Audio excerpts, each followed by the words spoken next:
जय हिंद साथियों। पिछले क्लास में हम लोगों ने भारत शासन अधिनियम 1909 के विषय में अध्ययन किया गया था।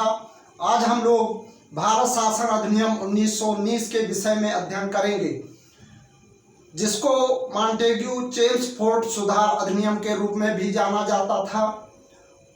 मॉन्टेग्यू जो थे वो राज्य सचिव थे तथा चेम्सफोर्ड उस समय वायसराय थे। इसके अंतर्गत पारित कुछ महत्वपूर्ण बिंदु हैं जिनके विषय में आपको बताते हैं। इसके प्रमुख प्रावधान: नंबर 1, केंद्र में द्विसदनीय विधायिका की स्थापना की गई। प्रथम राज्य परिषद तथा दूसरी केंद्रीय विधानसभा। तथा दूसरा पॉइंट है, देश में प्रत्यक्ष निर्वाचन व्यवस्था तथा प्रांतों में द्वैध शासन प्रणाली लागू की गई। सर्वप्रथम 1919 अधिनियम के अंतर्गत द्वैध शासन प्रांतों में द्वैध शासन प्रणाली लागू की गई। तीसरा पॉइंट है, प्रांतीय विषयों को दो भागों में बांटा गया। प्रांतीय विषय जो थे वो दो भागों में बांटा गया। नंबर 1 हस्तांतरणीय और दूसरा है आरक्षित। हस्तांतरित और आरक्षित विषयों के अंतर्गत हम आपको बताते हैं। हस्तांतरित विषय के अंतर्गत जो था पुस्तकालय, शिक्षा, स्थानीय शासन व्यवस्था, चिकित्सा, सार्वजनिक निर्माण आदि जो बिंदु थे ये हस्तांतरित था और इनकी महत्वपूर्ण अंतिम निर्णय की क्षमता वायसराय के पास थी।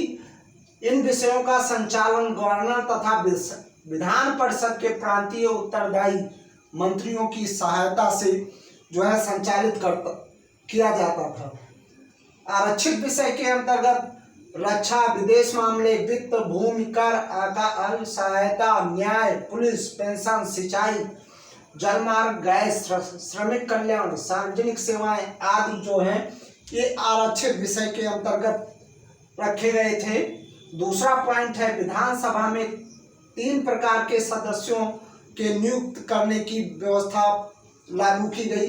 पहला निर्वाचित जो सदस्य होते थे वो, दूसरा है मनोनीत और तीसरा है मनोनीत गैर सरकारी। मनोनीत जो होते थे वो सरकारी और जो दूसरे प्रकार के मनोनीत थे वो गैर सरकारी मनोनीत भी होते थे। तो ये 3 प्रकार थे। इसमें 71%, 18 और 11% का रेशियो था। तीसरा पॉइंट है, सीमित मताधिकार द्वारा सांप्रदायिक निर्वाचक मंडल की व्यवस्था की गई। सांप्रदायिक निर्णय के आधार पर निर्वाचक मंडल की व्यवस्था की गई। चौथा पॉइंट है, लोक सेवा आयोग का गठन किया गया। निर्वाचक क्षेत्रों को 2 भागों में विभाजित किया गया। नंबर 1 सामान्य क्षेत्र या सामान्य वर्ग का, दूसरा है विशिष्ट वर्ग के लिए।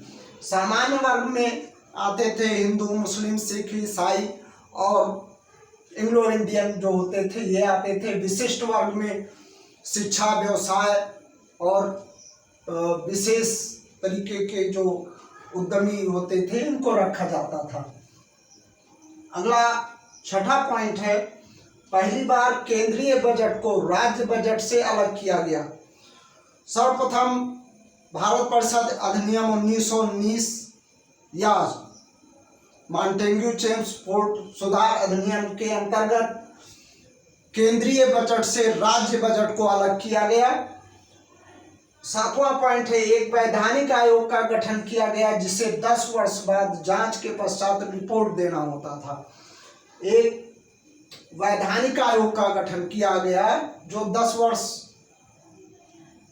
जांच करती थी और अपनी रिपोर्ट जो है गवर्नर जनरल को सौंपती थी। केंद्र तथा राज्यों के अधिकारों को गवर्नर के अधिकार द्वारा सीमित किया गया। केंद्र और राज्यों को जो शक्तियां दी गई थी उन पर नियंत्रण गवर्नर का होता था। ये भारत शासन अधिनियम 1919 के अंतर्गत ये महत्वपूर्ण बिंदु थे। आज की क्लास यहीं तक। जय हिंद, जय भारत।